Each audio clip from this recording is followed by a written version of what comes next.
Thank you. Thank you for all coming. I see a lot of old friends out there tonight I haven't seen in a long time.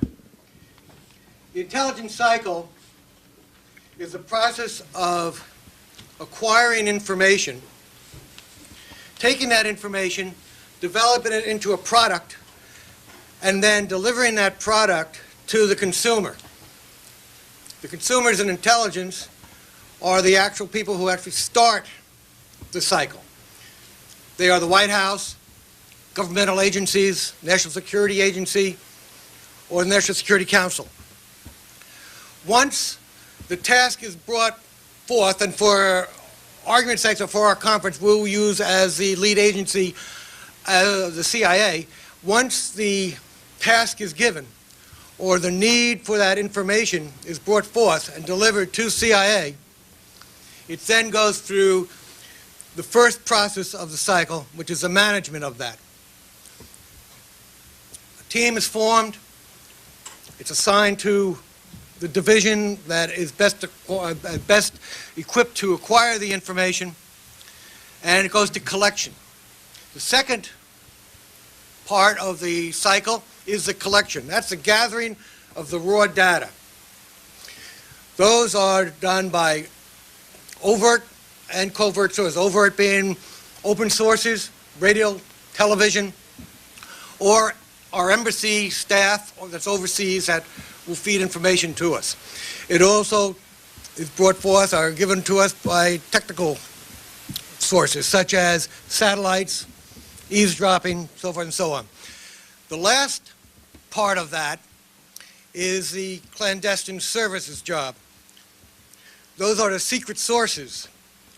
We have the case officers that work on the street with the agents that they recruit and defectors. So to give us a good insight into the collection of the intelligence, and part of the intelligence cycle, is Bob Baer. Bob served as a case officer in capacity in most of the world's hotspots. He served in Beirut in 1983 while our Marine barracks were bombed and our embassy were bombed. He then left there and served on the borders of Afghanistan and watched bin Laden put together his band that was later to attack the United States. In the middle of the 90s, Bob led a CIA team into northern Iraq in support of an attempted coup against Saddam Hussein. Later, he was in Sarajevo during the Civil War and helped to stop some of the fundamentalist groups in there for using that as a platform to further terrorism throughout Europe. Bob, would you like to pick up here? Sure. By the way, you know what? I do want to say one other thing before Bob speaks. Bob is also an author of two wonderful books. The first one is See No Evil. And it's an expose on how Washington politics drastically compromised the CIA's effort to fight global terrorism. His second book, which is out now in all the bookstores and on Amazon.com, is Sleeping with the Devil, in which he demonstrates how our addiction to cheap oil and Saudi petrodollars caused us to turn a blind eye to the culture of bribery, human rights, and the financial support the fundamentalist Islamic groups have been directly linked to in international terrorism and acts of terror. Bob? Thank you very much. Can you hear me? I'd like to talk about Iraq, since it's on everybody's mind right now, and what the CIA was doing there in the 90s. In 1994, I came back from Tajikistan and asked for an assignment to go back overseas again, anything to get out of Washington. And they said, no, we need you to work on Iraq, and we're going to make you deputy chief of the Iraqi Operations Group, which was, among its many tasks, was to collect information on Iraq. Weapons of mass destruction, what Saddam was going to do, was Saddam going to invade Kuwait again? And I sat down on the desk, and the first thing a case officer in the DO does is take a look at the assets and what we had. Now, at one point, we were very good on Iraq. Had pretty good coverage, and for a variety of reasons, we lost assets in Baghdad and various parts of Iraq overseas. So by the time I got on the desk in 1994, we had nothing. What we had was the Iraqi opposition, and I think anybody who follows the news these days, they're in power, and I use that word very loosely, in Baghdad.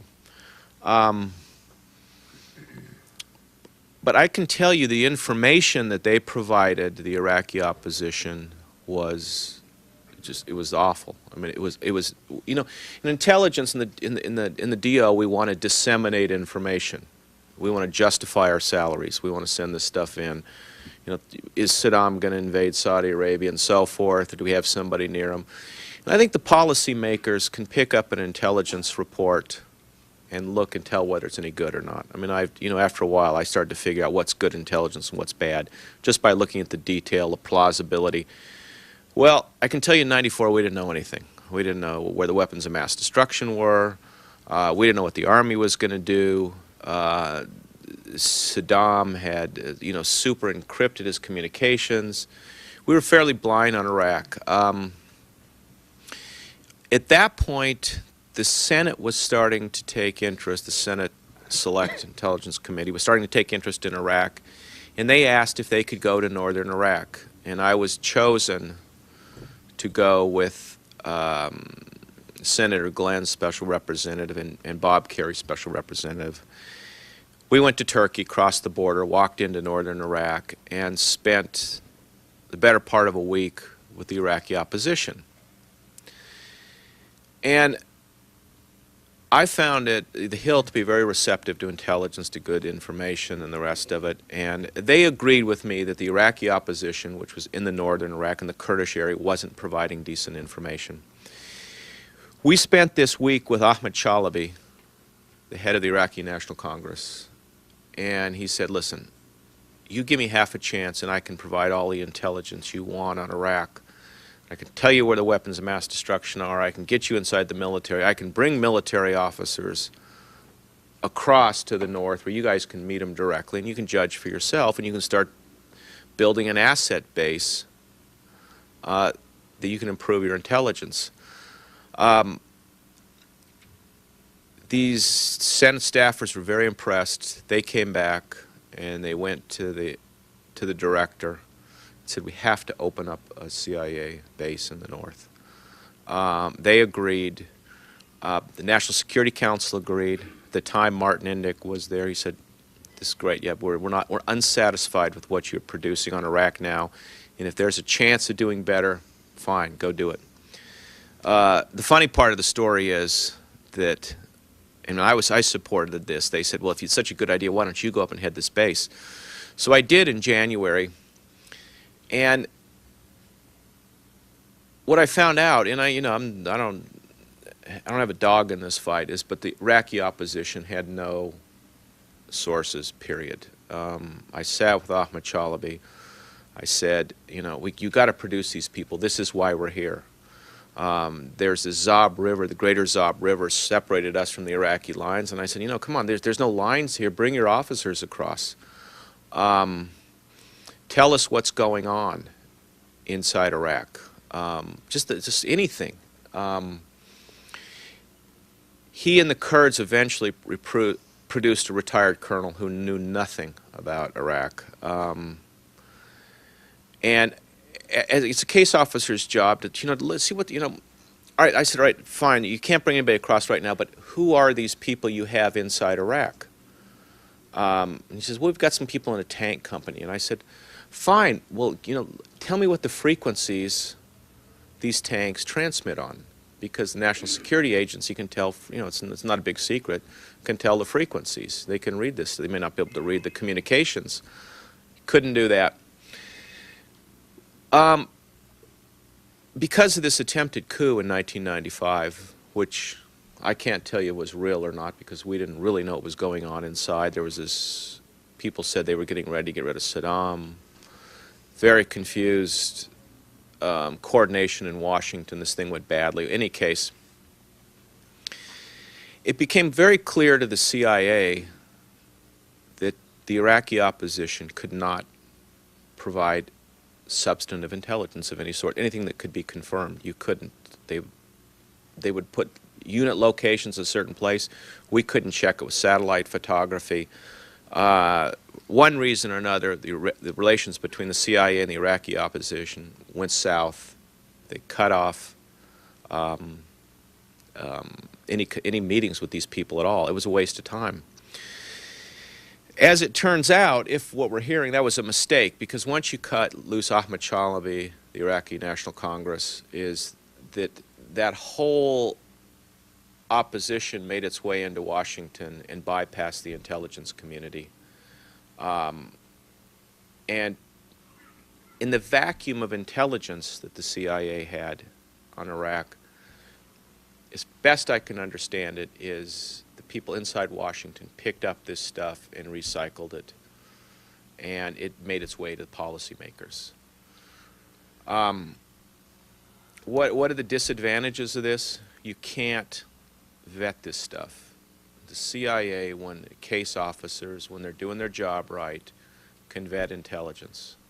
National Security Agency, with satellite photography, with polygraphs, with collateral.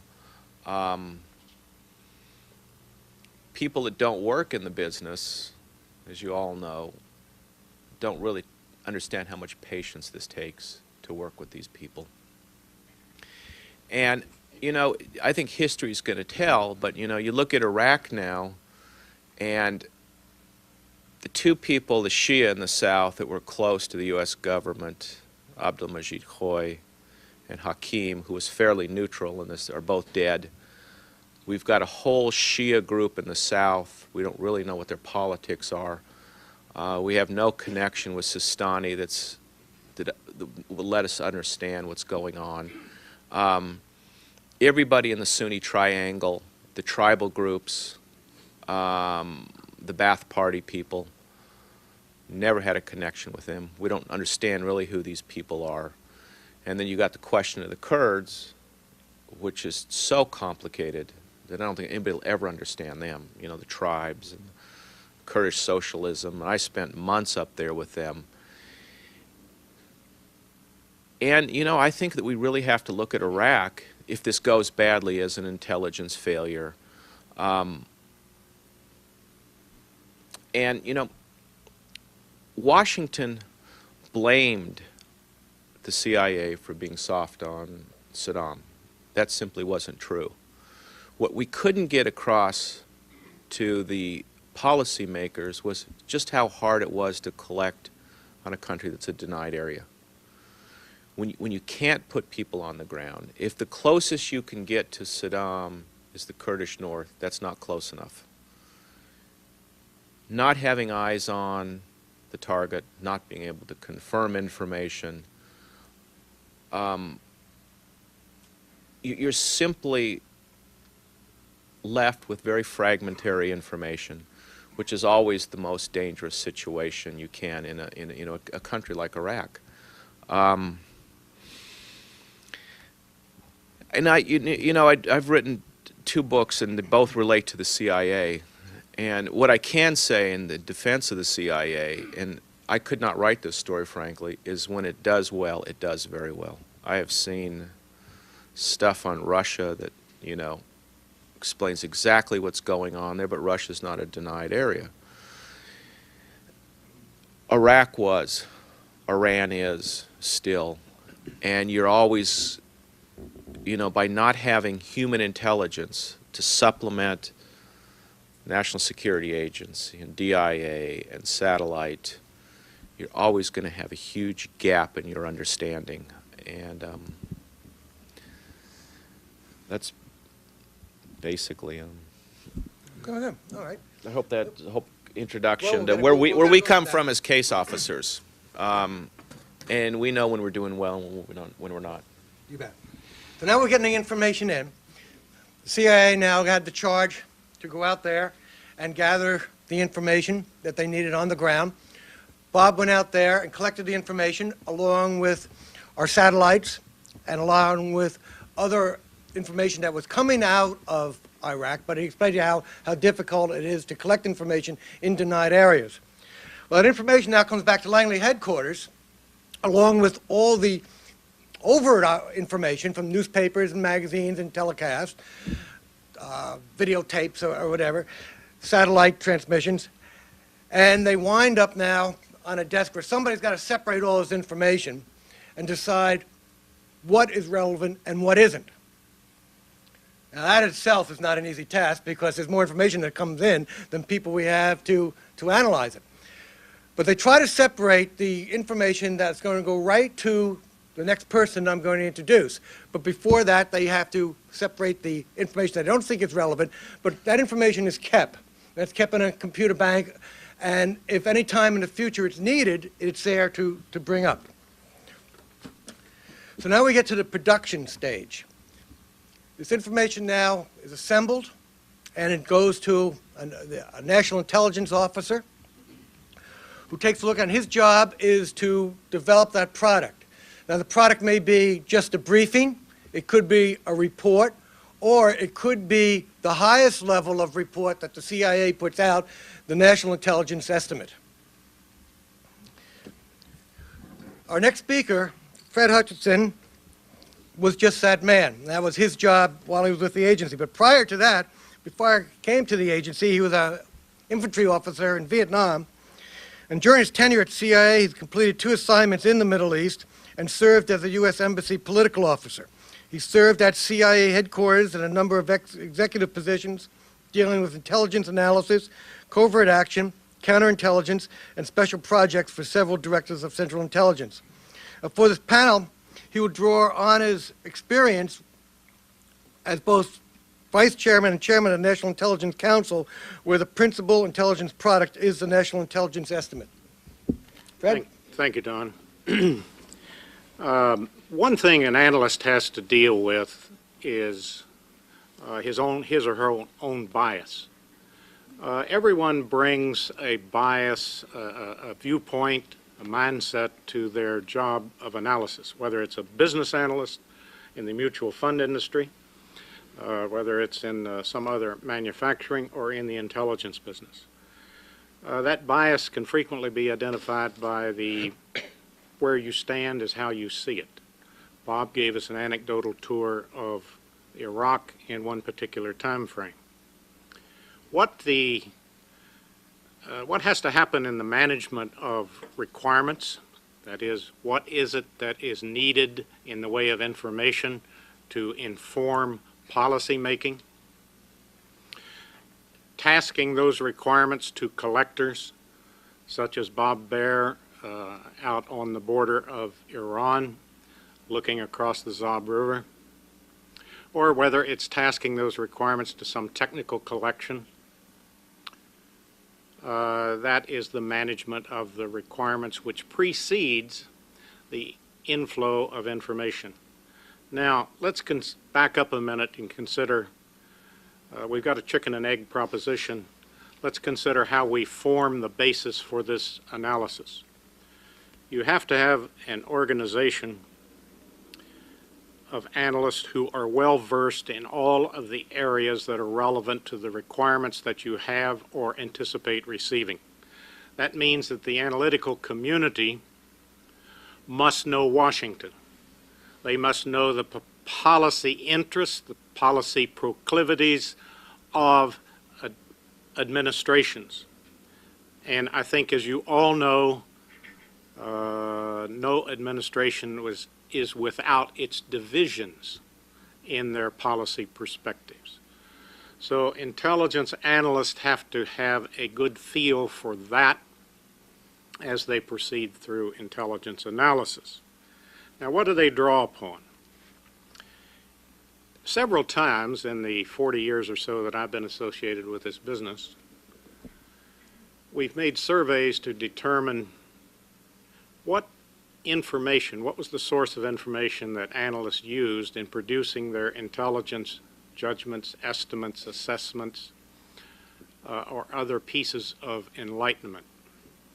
About 70% of it is totally open source. It depends upon what they learned in college, what they continue to update their information through the media.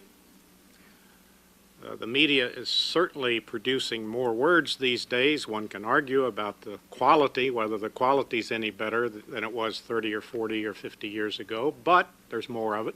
Has to be sifted. Maybe 10 to 20% of the information that they need to make these estimates will come from, as alluded to before, open source reporting, the State Department, all of its officers on the streets talking with foreign diplomats in foreign capitals, and from the technical collectors, from conferences with academics who are really some of our better analysts of foreign issues. When you get down to the clandestine collection that Bob referred to, the estimate is it runs something like the clandestine input, the clandestine content of these things runs something like as low as 3% to as high as 10%. Now frequently that's the swinger, that's the key element that you're looking for. So you are trying to steal the secrets, the decisions that people are already making in other countries that influence our national security, has an impact upon our national security interests. The only problem with all this process is it's not as simple as I could diagram it, or as many academics have diagrammed it in some wonderful books. Because about half the time what you steal is the fact of the existence of a mystery. It's not a secret what Gorbachev intended to do the next month. He didn't know. So there are limits on this information that you can collect. Those limits translate themselves right on through to intelligence. Now, a matter of truth in labeling. I have some biases. Bob, I think, with his anecdote has illustrated perhaps a bias that he has. I'm not a lifetime intelligence analyst. I've been an infantry officer, airborne, rangers, served with foreign armies, helped foreign armies, served in Vietnam. I've worked in the Pentagon. I've worked in American embassies. I've worked at CIA headquarters. My experience in the Directorate of Intelligence at CIA is limited to about 2 years. I was the manager of various analytical efforts. I had 2 tours as Vice Chairman of the National Intelligence Council overseeing the preparation of estimates on all of those areas around the world. I had 1 tour as chairman of that group. My other experiences, as Don mentioned, were in other types of activities. I'm conscious of the bias that I bring to both this recitation and the bias that I carried with me through each of those jobs. Every intelligence analyst has to understand that. So what does it boil down to for an intelligence analyst or an intelligence analytical organization to do? That's to transform information into judgments, estimates that will enlighten policymaking. The kind of policymaking that an ambassador, such as Dick Murphy, served as an ambassador, as he served as Assistant Secretary for Near East in the State Department. We do not go to him as intelligence producers with the conceit that we can tell him what's going to happen in his area.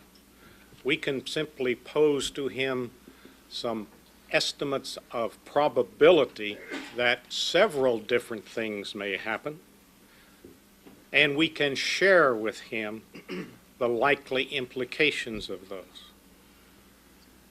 One of my CIA colleagues once said that the best analogy for an intelligence analyst or an intelligence analytical organization is that of the scout in the football league with the coach. The scout goes out, looks over the opposition, identifies the strengths and weaknesses, assesses what is likely to come up in the next game, shares that with the coach, and stops way short of predicting the final score in the game. But the intelligence analyst or the intelligence analytical organization should seek to have a partnership with the policymaker. Now, having a partnership does not mean that you have to subscribe to every bias that he or his organization or his administration brings to the problem. But you should have a partnership to the extent that you know what those biases are, you know what the pressures on him are, and you know what the likelihood of their policy selections will be. If in your best judgment they're headed to hell in a handbasket, it's not your position to tell them that too bluntly unless you are a good friend. And then you can say, Dick, you're headed down the wrong road. But you might want to suggest that that is an attractive road of policy that he's pursuing. But if it fails, here, sir, are some likely outcomes, and here's some alternatives that you could choose from today, or you could choose from if you see failure looming closer. We see the responsibilities of the intelligence analyst as being tucked tightly in under the arm of that policymaker and serving to enlighten his decisions all the way. I will mention in closing that there is a CIA website, www.cia.gov, and on there are a lot of interesting things pertaining to collection, analysis, and policy making, the relationship of the intelligence analyst to the policymaker.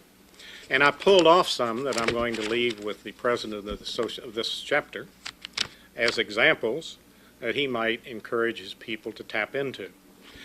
But one that I pulled off, I want to touch upon a few of the highlights. During World War II, in the Office of Strategic Services, there was an organization within it called the RNA branch, the Research and Analysis branch.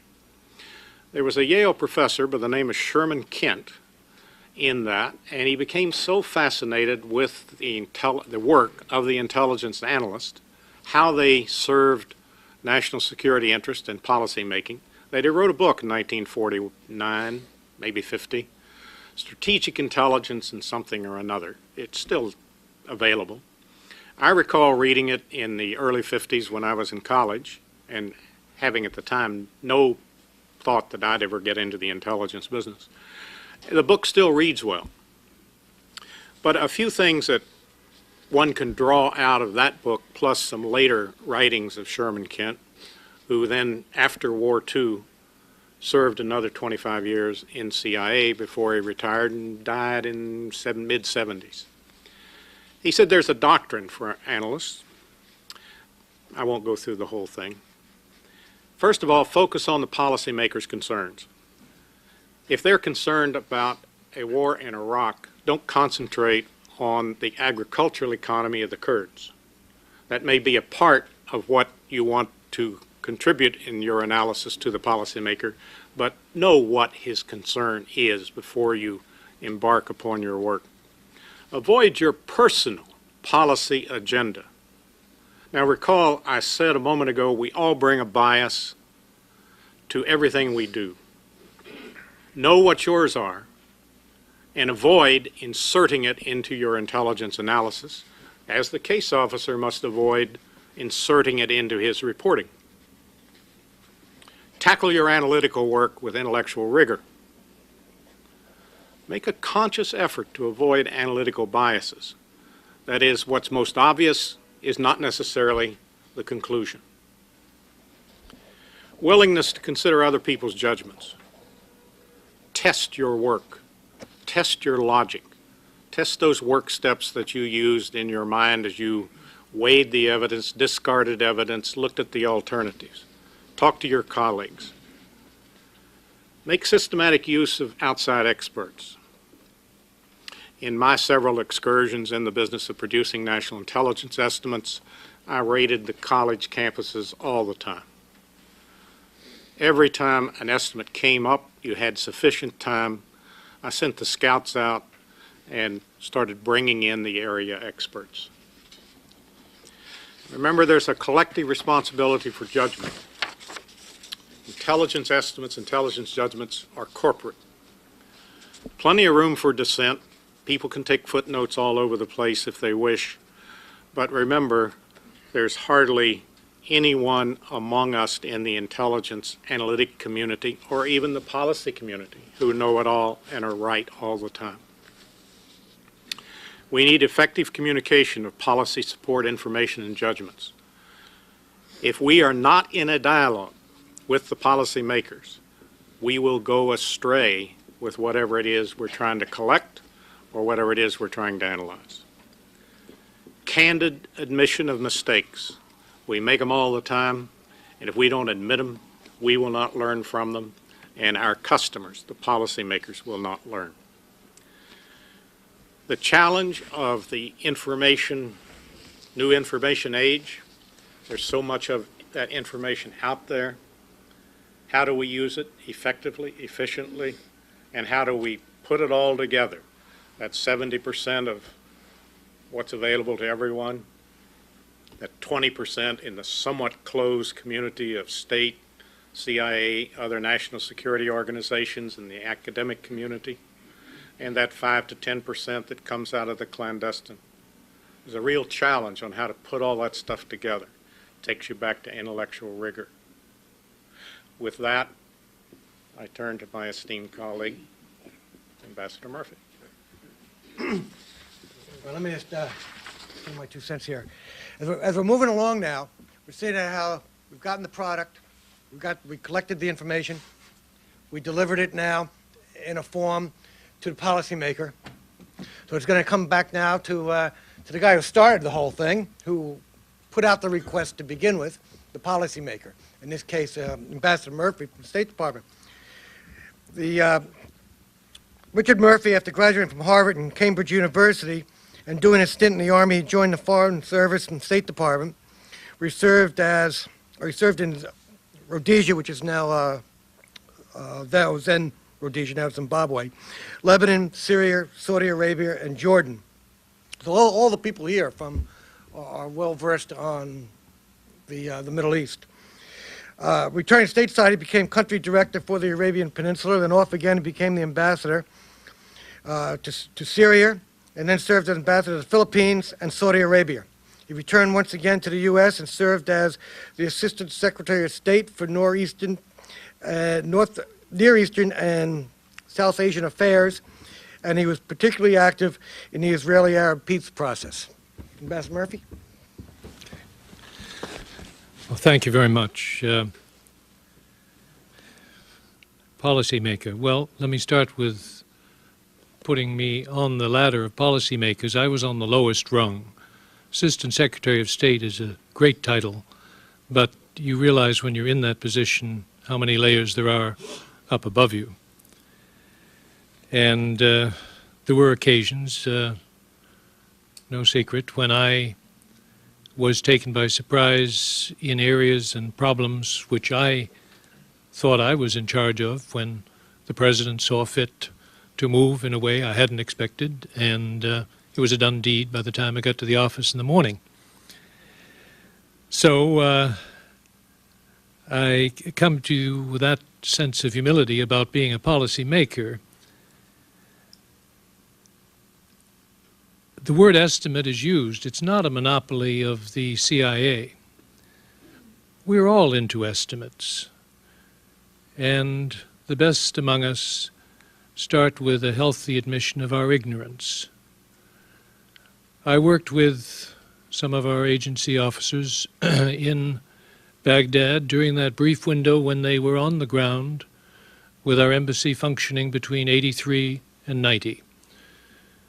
7 years was all they had, all any of us had. There was a small intersection before 83, but the Iraqis had cut relations in 67 and didn't restore them fully till 84. the longest dry period and not being present that we experienced with any Arab country. And when they were there, I know from talking with the officers that served in Baghdad, it was denial with a vengeance. Saddam Hussein's regime was very effective at terrorizing his own people to keep their distance from any and all foreigners. They were all spies. So don't try to pick out the CIA agent or the political officer. Just stay away from them all. So when we went into Iraq this year, we went in with an unusually large degree of ignorance of the country, the society, the tribal relations, all the things you would like to be able to advise the White House on. But there was very, very little hands-on experience to build on. There were some good histories of before the Ba'ath Party took over. There were certainly good relations with friendly countries friendly to us who had stayed in Iraq after the cut in relations.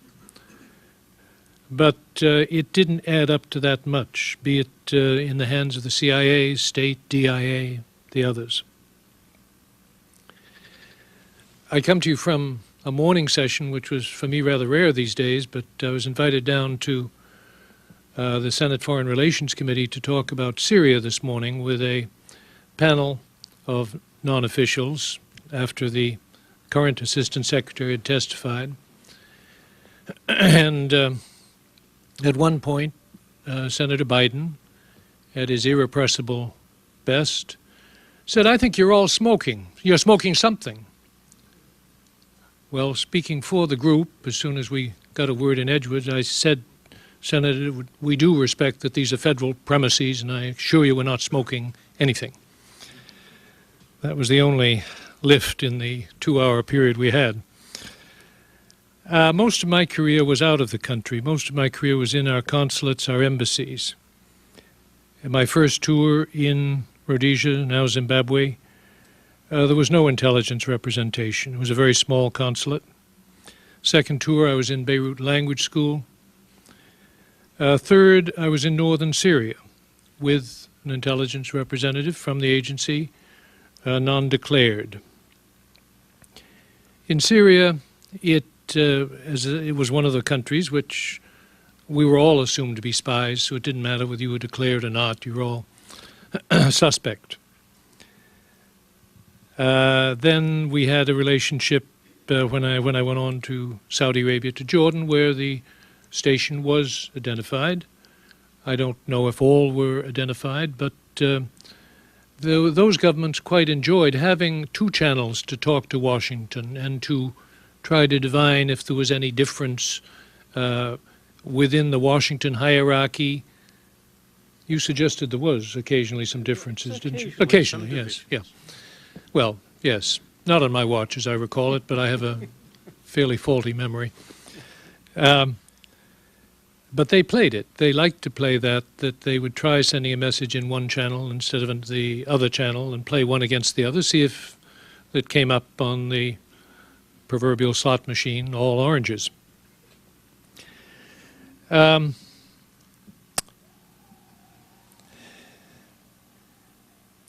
got familiar slowly with the agency's system, the coding, the rating of its sources, the assignment of reliability ratings that they gave to their contacts. The veil was then, as today, still drawn by them over their sources, their methods, and we accepted that. They were honor bound to tell us when we were seeing the same people, which could be embarrassing if we didn't know it, and we risked double confirming to Washington a particular story, but it was the same source. I think that worked out pretty well, keeping the line straight. But I do recall, and perhaps this was the bias of an older generation, older than my own, at that first post in Syria, my colleague from the agency came up with a few reports which didn't fit with what I was hearing in my own work. And so when I went to Damascus and talked to our ambassador, who was a very distinguished man with a number of senior posts behind him, I said, well, what are you going to do with it? How are you going to evaluate this? I see it this way, he sees it that way. And as I say, maybe it's an element of bias of an earlier time, but his answer was pretty curt. Don't dismiss any of the information. But personally, I have found that information you pay for is not worth as much as information you do not pay for. That was his view. We can discuss that. So much depends on the question of trust between the individuals, which I certainly found working in the corners of the Arab world where I served, in the Philippines somewhat later. If there wasn't the trust, that's something that every individual has to work out, then it became very difficult to trust the reports if you didn't have confidence in the individual, the chief of station, or the representative of defense intelligence. That partnership, and the word is the right one, that partnership in Washington which I carried back from the field when I had my most extended tour as Assistant Secretary. That partnership was carried out with my counterpart from the agency, head of the Middle East Division, in a weekly meeting where we would pretty well review the waterfront of what was in those days a very large area from Morocco to Bangladesh.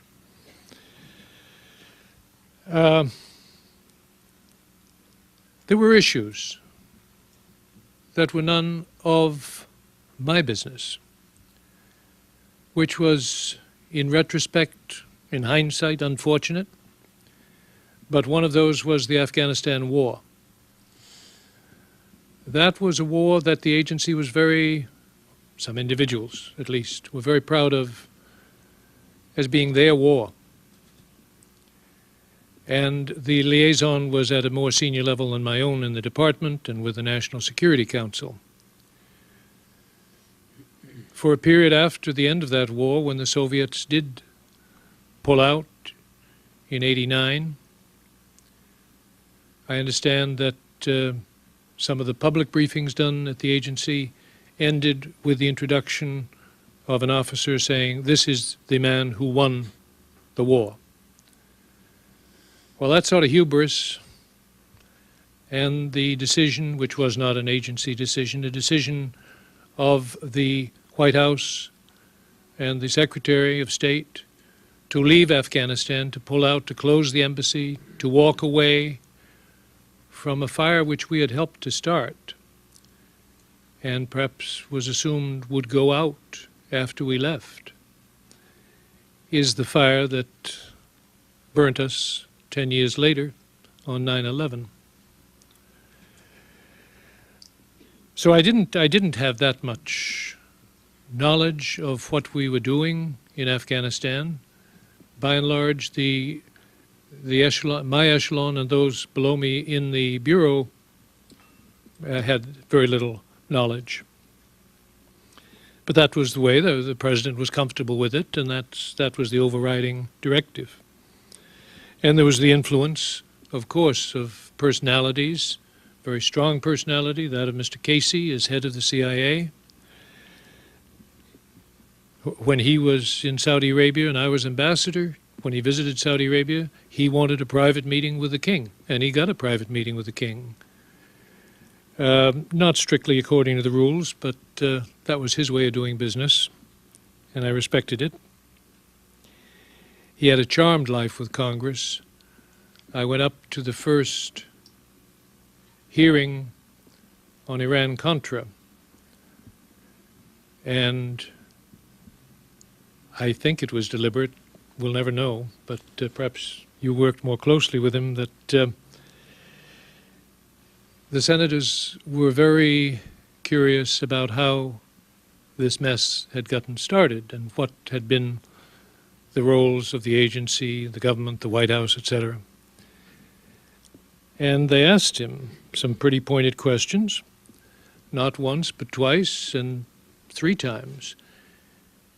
Well, he had a technique of presenting sensitive answers at a sensitive time, which was, well, to the non-sympathetic, you would say, amounted to mumbling.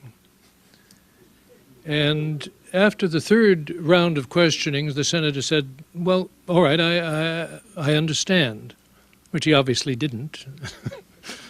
And that hearing finally ended. The scandal went on and developed further. But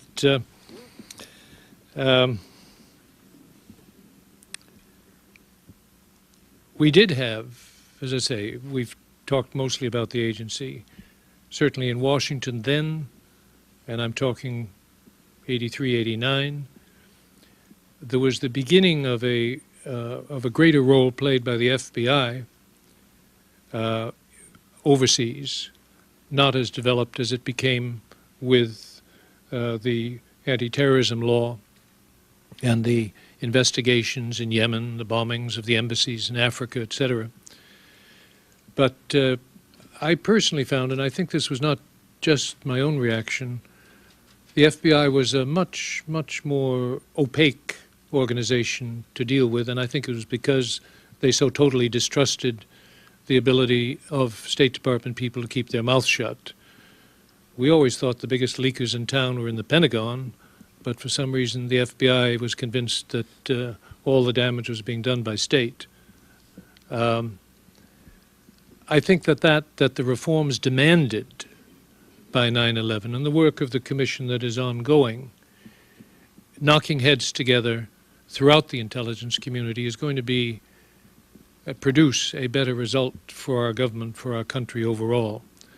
There was a little too much competition in that sense and monopoly of wisdom and insights and sources, etc. So I think we'll be in better shape when the dust has settled on that tragedy. Please. Well, thank you all. I do have a question I'd like to ask Bob.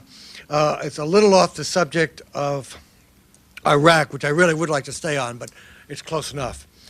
What would, Mr. Ambassador, you too, you were the ambassador to Saudi Arabia. What do you think the prognosis is of Saudi Arabia in terms of their involvement in terror and how that will affect the stability in the area vis-a-vis the economic stability of Saudi Arabia, the Middle East, and the United States? You want to start with that? Yeah. I just wrote a book on Saudi Arabia, which I did not attempt to pass myself off as an expert. And it was more of a question of what was happening inside Saudi Arabia. And before I left the CIA, I was curious about the divisions in the Saudi royal family and how it affected the stability of that country. And I knew that Ambassador Murphy had gone there and seen some senior princes, and he was certainly concerned about that at the time. And this was the it was 1995, I believe it was. And so I said, well, you know, before I leave the CIA, I resigned in December 1997. I'd like to take a look and just see how much we know. But what's happening in this country was always a mystery to me. It was another black hole like Iraq was. And the CIA in 1986 started to combine all of its databases in a computer that belonged to the Directorate of Intelligence. And it took National Security Agency information, FBIS, DO reporting. And there, you know, there was almost nothing there. We weren't inside the mosques. We were not reading the curriculum that was being taught in the schools. We barely knew who the clerics were. I'm speaking for the CIA. There may be academic experts that have a better handle on this. But more than that, we didn't, you in the Middle East, you cannot help but hear about the divisions in the royal family. You've got Lebanese and Syrians working for these people, and they talk about it, talk about competition, they talk about succession. And I got in there and looked at the DO stuff, and there just wasn't there. We weren't reporting on it. It was intentionally avoided. It was a country I think we didn't want to annoy at the time, and it got worse in the 80s and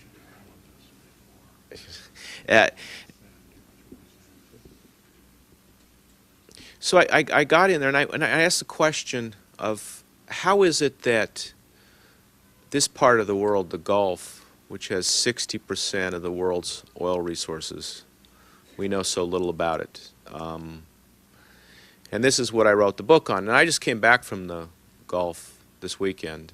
They're taking my first book and making it into a movie. And I went to the other Gulf princes to ask their opinion of what's happening in Saudi Arabia. Is it as bad? Are they going to be able to reform? Are they taking care of terrorism? The Saudis have now admitted that they have a problem after the May 12th explosion. As a couple CIA people explained to me that there's fundamentalists embedded in the government. They're in the Ministry of Interior, the Ministry of Defense. Give the royal family a chance to get rid of them, and they're going to turn that place around. Keep the price of oil above $25 a barrel. They can, reform the economic system, and they'll get out of this. It's a crucial question for us because what comes afterwards in Saudi Arabia? And I have no idea. Certainly opposition is not encouraging. It's very close to bin Laden. Mohammed Masari, Faki, the other people in London are very anti-American. They're very radical. And there was a consensus that things are not going well in Saudi Arabia. A couple Gulf officials said they give it 5 years unless the Saudis can change. They said that if I ever were given the chance to offer advice, is keep the pressure on them. They need to change. They need to correct the system. But if they don't, if the corruption is not limited there, if the curriculum in the school is not changed, it's going to go for the worse, and the royal family's going to collapse. So I guess, Crown Prince Abdullah said that they're in the middle of a decisive battle, which the interpretation is we don't know the outcome. And I say at the same time, even though things are not particularly well in the kingdom, we cannot afford today to see the royal family collapse and have a popular revolution in Saudi Arabia, because I don't think anybody can tell us how long would it take us to get through that period. Is this going to be Iran 1979? And I think that's a good template. Let me comment on a couple of things. That's one view. The part of it that I agree with is kind of some of the closing comments that Bob made. There's a long struggle ahead for the Saudi government, for the royal family, which is largely the government. There are major problems facing the Saudi economy, tremendous numbers of people underemployed or unemployed. There is concern, I think, in all quarters about how the impact of certain fundamentalists who are lodged in certain parts of the family or in the ruling administrative structure. So those were kind of the points that Bob was making as he was winding up there. Some of these earlier points I take exception to. He gave you the impression that I think that he believes that we had almost nothing on Iraq, almost nothing on Saudi Arabia. We still have almost nothing. I absolutely disagree. I absolutely disagree. I think maybe that's where you stand is what you see. Maybe he and I are standing on two different sides of the hill. I don't know. Maybe one of us is standing at a slightly higher elevation. We got a better view of it. But I simply disagree. We are not devoid of a significant amount of knowledge that enables us to make some very good assessments of what is going on there. nor are the policymakers even outside of whatever the intelligence people could contribute. Are they bereft of knowledge or the basis for various estimates? All of us, however, share many of those concerns in the last few minutes of what Bob said. I think, too, we need to be careful with our language. There were a few phrases used, I think perhaps by Don as well as Bob, the Saudi government and terrorism. Well, and yeah, that's a concern. Any government and terrorism is a concern. But then be careful, else you lead people to believe that the Saudi government is consciously as a corporate entity supporting terrorism. I think you're making a grave mistake if you believe that or if you try to make people believe that. There are people within that family and within that administrative structure who are sympathetic to that. But watch your language, parse that carefully, and watch where you come out at the end.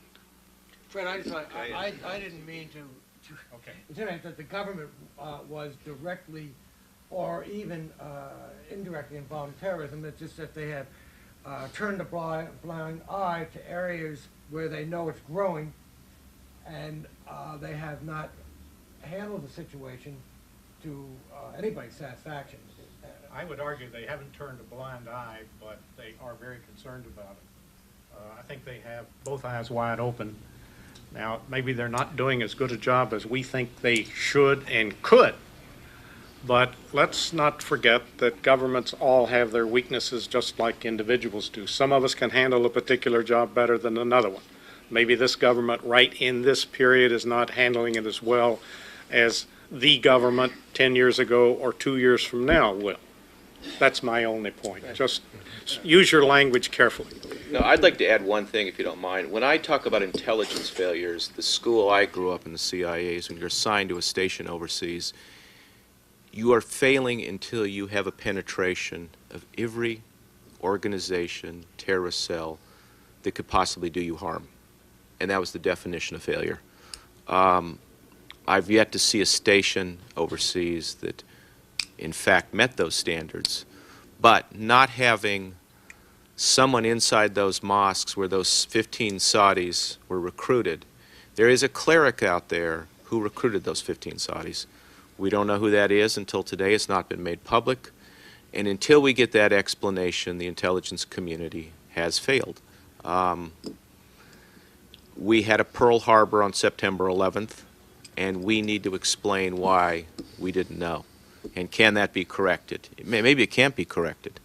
And that's what I talk about of the Directorate of Operation. I'm not talking about the Directorate of Intelligence. I'm talking about the Directorate of Operation is responsible for penetrating those cells. And when it fails the policy community and the American people. And that's my definition of, because I did counterterrorism for so long, and that's my concern. Mr. Ambassador? Well, I absolutely agree about we have to be very careful when talking about involvement in terror. People have taken, particularly in the popular media and the talk shows, the fact that 15 were Saudis on 9/11.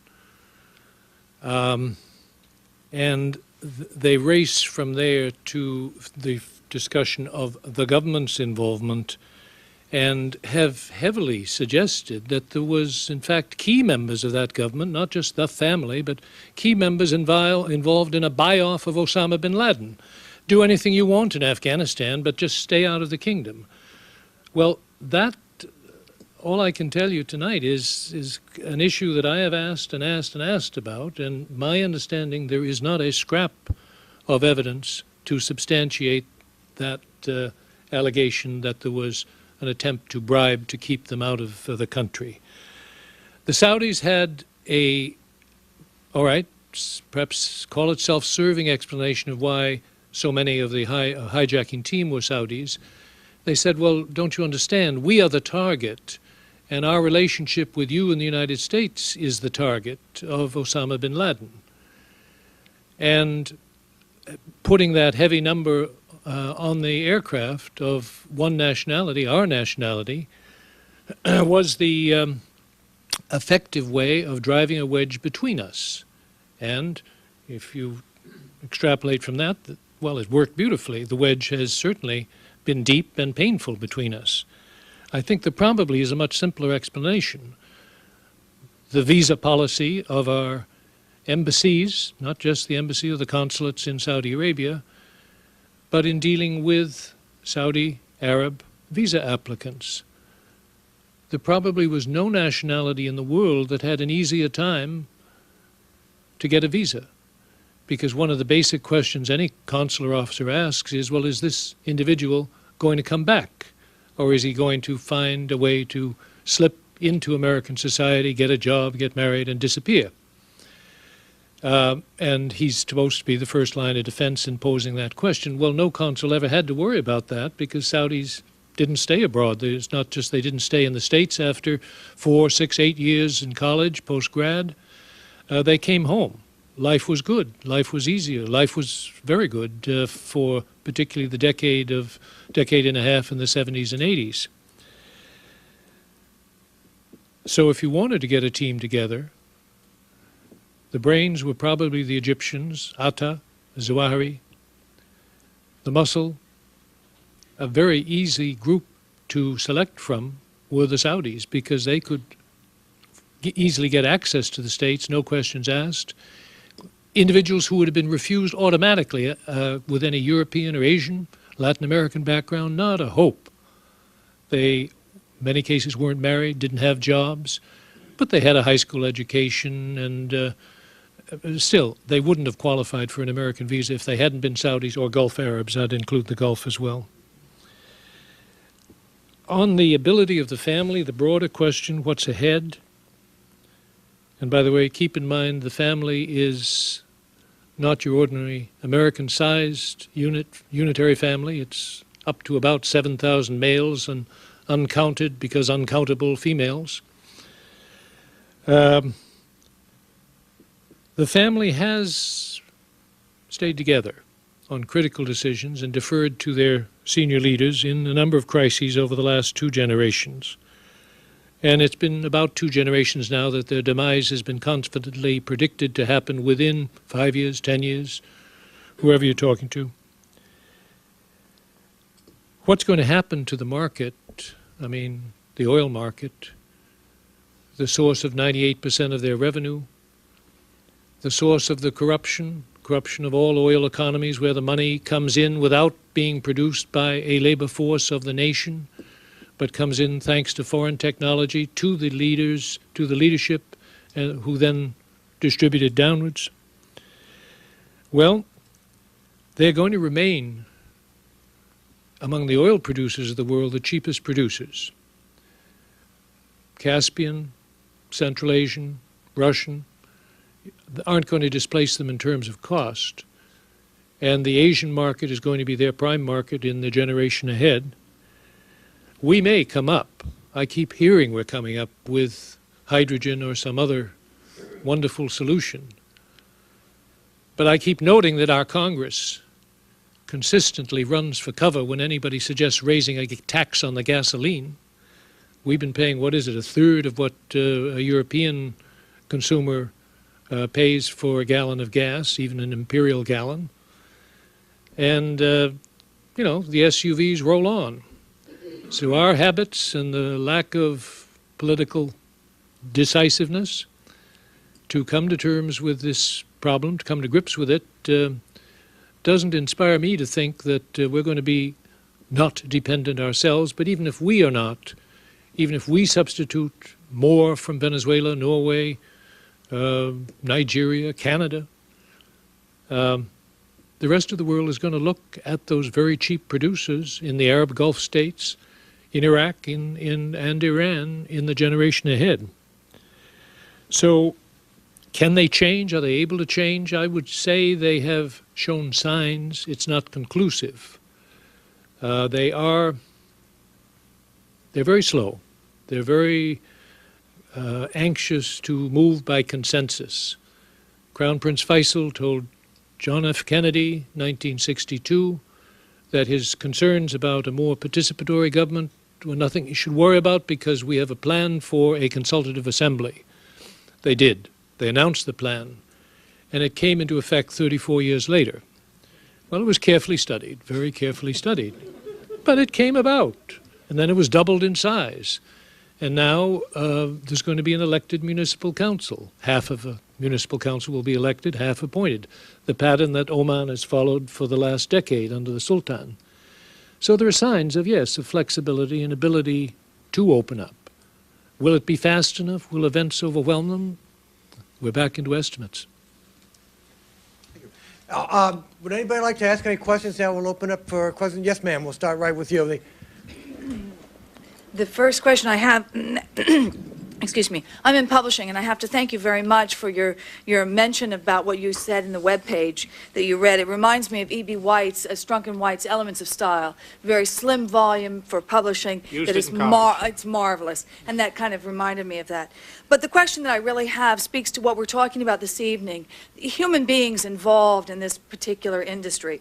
And with the Soviet Union's collapse in 1989, and with China now reportedly involved in a great deal of trade with us and with others, and kind of masking perhaps what else may be going on in that country, with Milosevic behind bars and in prison and so forth, what is it about each of your positions, and this is about each of you, what is it about each of you at the time that you served, the qualifications that you had, you believe you had, that brought you to the attention that people that put you in those positions? And how do you think that may have changed? And what do you think the industry is looking for now for those same positions that you occupied then? Oh, well, Fred, do you want to take that? Well, you start at the bottom of that pyramid of preparation with an interest in foreign affairs. You have to couple that with the appropriate education, which is both broad and excellent. You have to couple that with intellectual curiosity, or let's say curiosity anyway. And as you accumulate those facts, then you have to apply the intellect to it, assessment of your own capabilities, pick the organization you're going to enter. And I'm not sure that I've ever grasped just exactly all the issues that brought me to the attention of my superiors, or precisely why in my organizations, and God knows I've been in a lot of them over time, what brought that person to my attention and caused me to move him ahead of him. I know some of the qualities related to the particular job performance, but you ask a question that is cosmic, and I don't have any cosmic answers. Bob, how about when you were recruited, what would be the difference now between the time in the 60s and 70s, what the agency was looking for, and maybe what they're looking for now? Maybe that. Well, when I was recruited, we were in the middle of the Cold War, and I think the message back at the CIA at the time was, we had a simple question to answer: is when was the Soviet Union going to fire nukes at us? And it was much easier, I think, back then.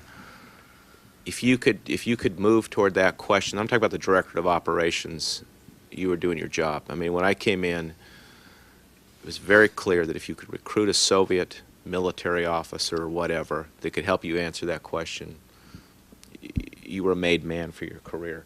I think now with weapons of mass proliferation, these issues of terrorism and terrorist groups in Iran and narcotics, it's much more difficult, and you're going to have people who are much more versatile, and white Anglo-Saxons just aren't going to cut it anymore.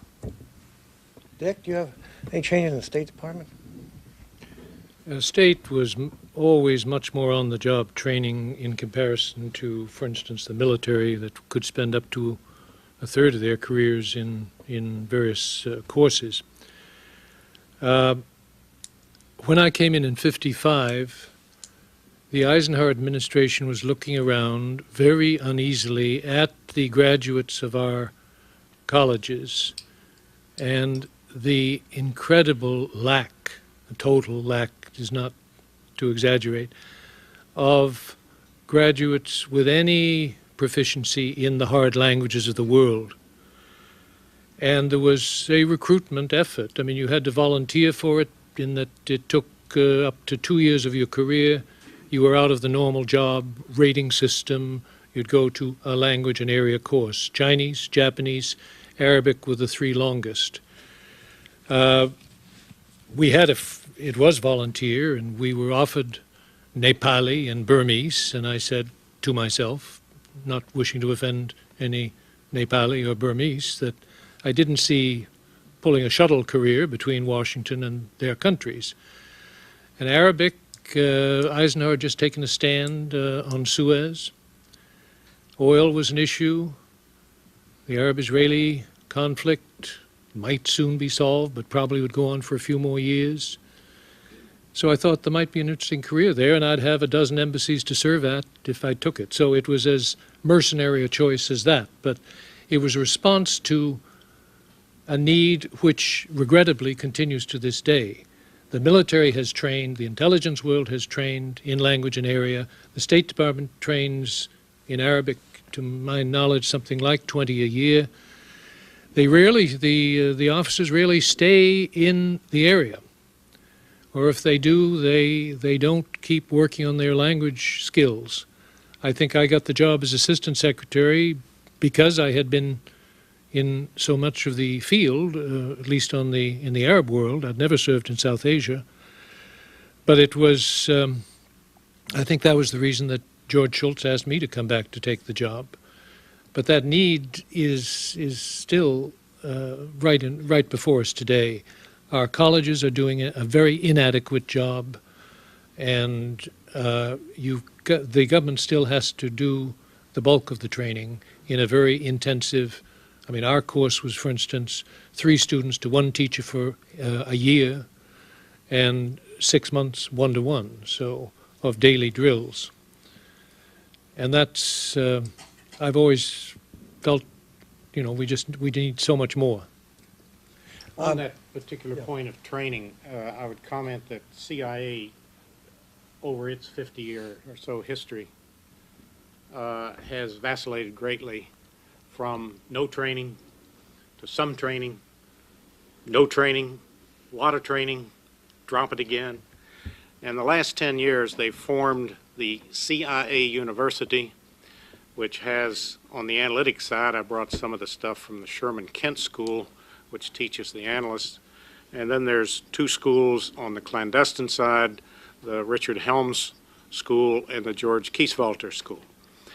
You can find a great deal of that information, by the way, on the website. And there's also some there's some unclassified, very interesting case histories of both operations and analysis and interactions with the policymakers on that website. Thank you. Yes, sir. Is there anything that can be said about the seeming hostility of the Senate committee toward the agency right now? Well, I don't know who to.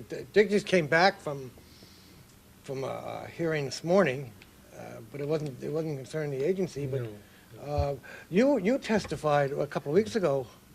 I detected the hostility when Porter Goss, head of the HIPSI, House Intelligence, asked me to testify in front of the committee. I knew there were problems between Goss and Tenet at that point. My understanding is that at this point, the CIA is managing very closely the information on 9/11. They do not want this stuff leaked out in the press, and I would imagine that they're withholding a lot from the committees because they don't want it to become political at this point while they fight this battle on counterterrorism. And Senator Shelby, who was chairman of this, had a personal animosity toward Tenet, which is based on a few incidents like this. And he thought that the CIA wasn't going after Saudi Arabia enough, and this is a personal interest his right now is tracing the charities and financing.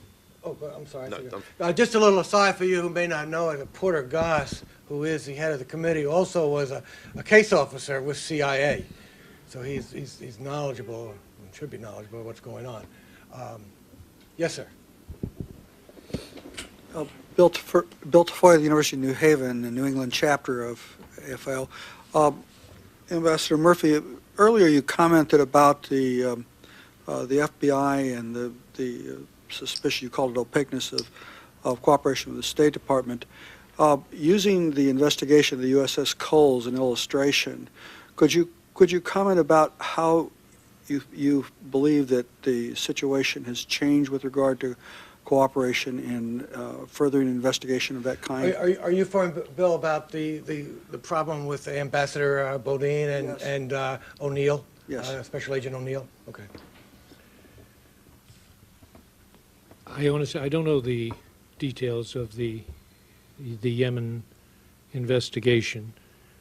What I know from, secondhand, of the approach of the FBI to Yemen, because it was repeated in Saudi Arabia, was to send in a large number of agents, and under our laws to take over the investigation. Well, the ambassador had a government that she was dealing with that had the feeling that even if it's in a U.S. destroyer or barracks with American and other foreign nationals in Khobar,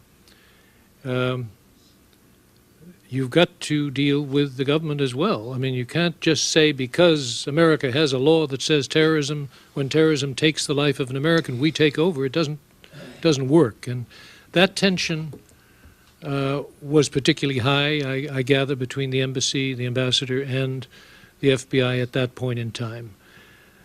I haven't been in Yemen since that period. I have seen in Saudi Arabia that the FBI has worked much more smoothly, but they, at one point, I think I'm right in this, recalling a figure of something like 75 agents landed one day at Riyadh and said, "We're here to take over." Saudis politely said, "Go away." And just they sat in their hotels. They didn't get the access. They didn't get the interrogations, the interviews that they felt they had every right to and every need to have. So they've learned painfully. We've all learned that you've got to work with the other government. I think it's going better is all I can say. It was very painful in Yemen. I know that. Yes, sir, over there. John Bucciarelli, I'm CEO WMD Task Force and retired Army. And from 1997 to 2001, I worked national security level domestic acts of terrorism involving weapons of mass destruction at the Department of Defense level. The question I have for you is that we've talked a lot about the reformation of the Defense Department to deal with this asymmetrical war on terrorism and with lighter forces and things like that. And I'm willing to bet that the terrorists have better intelligence on us, both political, economic, social, legal, transportation, you name it. They've got better intelligence on our society than we do on them. So what do you see from an intelligence perspective on how we can deal with a threat that is non-nation state supported, that has a global capability, that kind of has infiltrated our non-traditional means of gaining information? Fred, you want to do it? I'd tackle that a bit. First of all, their intelligence on us takes you back to the Cold War. The United States is an open society. Soviet Union was a closed society. In essence, it was closed. It's a denied area. So we studied it from a distance, figuratively at arm's length. We could get very few people in there. Over time, the few people, academics, business, intelligence, foreign service, we began to build up knowledge about the Soviet Union. The Soviet Union, however, even at that time, was sending students here. We have a fairly well-known Soviet intelligence officer, former officer, Oleg Kulugin, who's now an American citizen who went to graduate school at Columbia, just up the street. But there weren't many of those. Now let's look at today's terrorists. Take a look at the academic backgrounds of many of those at 9/11. I mean, you had a good skill. I'm not sure that any of the principals there had less than a bachelor's degree. Several of them had master's degree. Think about some of the recent, as the military calls them, high-value targets that they've snatched in Pakistan, Iraq, and whatever.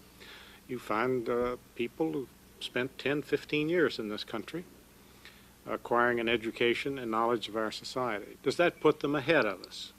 In some ways, yes. In some of the tactical ways that Bob was talking about a moment ago, that gives them more, quote, tactical collectors on the ground. That gives them more analysts with intimate knowledge of this country, the society, how it's organized, what would impact greatly upon our national psyche. But having said all that, I am not as pessimistic as many in the press, and unless I've misread you, I'm not as pessimistic maybe as you were in looking at that asymmetrical intelligence picture. I think we're getting there. Could I just add, Yes, sir. I think one essential these days is maximizing our cooperation with foreign intelligence agencies, agencies of countries that have historically been friendly with us and some that have been real adversaries, if not enemies of us. And the extremes I'm thinking of are Syria on the one hand and Saudi Arabia on the other. It helps that both of those were hit by, in a major way, by terrorist violence.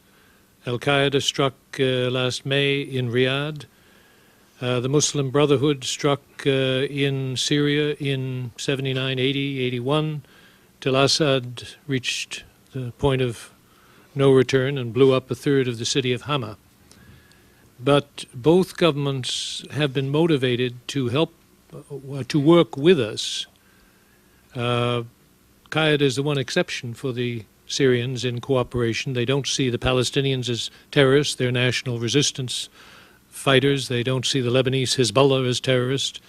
We don't agree on what's the definition of terrorism, but they have information in Syria that we benefited from. And the Saudis have it, each in their own way can contribute something, and the more cooperation and the more mutual respect we develop between our intelligence agencies, the better. You have to give a little to get a little, and you have to be sensitive about the nationalistic sensitivities, the national pride, the religious feelings of these people. Apropos the 75 FBI agents landing en masse in Yemen, you know, what do you expect? You've got to give a little. Maybe 2 agents, and you could have greased the skids and done that a little more deftly. But since then, some of the damage has been repaired. We can't expect 100% cooperation from any of them. We don't get it out of West European services. Colonel Braverman? Military intelligence background at the DIA and also with various types of technical collections. You mentioned the importance of intellectual honesty in analysis. And yet you also, and I think all of you talked about the biases that exist. It was also mentioned about the FBI not thinking that other agencies were up to the level of their type of thing. But it seems as if almost every agency in the intelligence community shares some of that, where what has been done within their agency is looked on with greater credibility than what comes from any other agency. And because of that, some of the final product suffers. And how do you see that being resolved, especially with the necessities that are now exist not only on a global scale, but certainly at home, too? If I wanted to express this more elegantly, I'd take more time. But in order to be brief, I'll not be elegant. You have to hammer home the fact into every person who enters an intelligence service or the foreign service and that you have biases. You, my friend, have biases. I have them. Everyone around us does. And we have to, it requires intellectual rigor to identify those, keep them right here in mind as you are working through these problems, and account for how that is influencing where you're coming out in these estimates. You also have to know that your policymaker, whom you are serving, has these biases. There you must take the time to be deft and elegant and identify to him or her what those are, and from where they are coming, they may see this a little differently, and encourage them to see it in several alternative ways. You cannot eliminate bias. You must recognize it and deal with it. But also acknowledge that your bias is more than mine. Of course. So, I think we have time for one more question. Way back there. Oh, no. Hold on a minute. Let her get the microphone over there, back there. Howie Passon from Boston. I have a question and a comment. It's my understanding that both the French and the English have greater hard assets on the streets of the Middle East as opposed to what we have.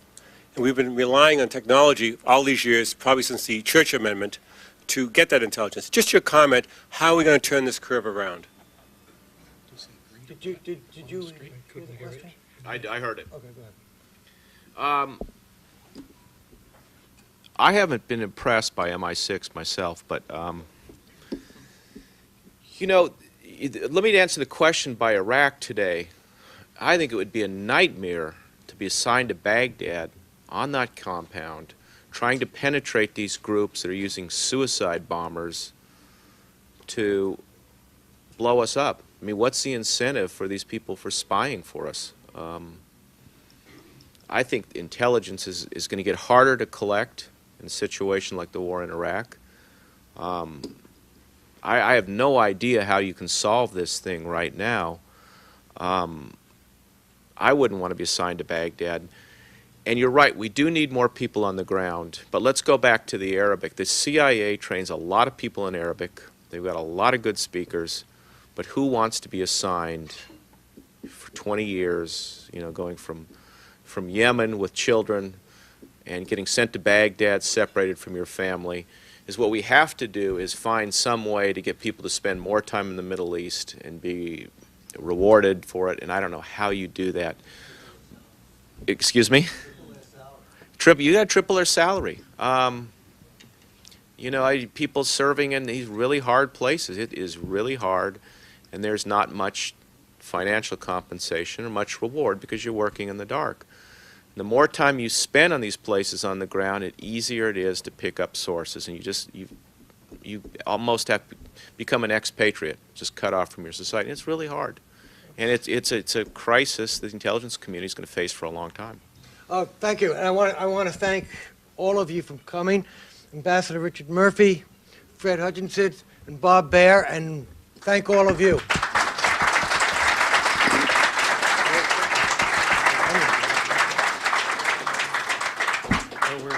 Your group 55. That's when really? Yeah. Old men. Sure.